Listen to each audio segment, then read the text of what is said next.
Ito guys, pasahin natin guys.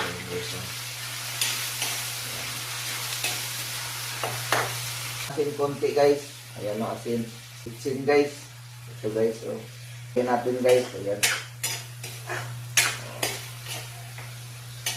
Itlog guys, o. Yalo na natin yung itlog guys. Ayan guys, o. Okay. Sasabot kayo guys, o. Ito guys, masarap ito ipalaman sa tinapay guys.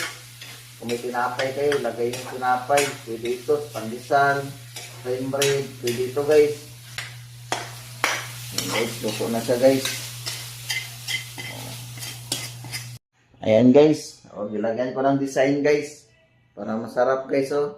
Ayan, ilagyan natin ng bombay guys, para maganda guys. Sarap tingnan guys ba. Bye bye guys.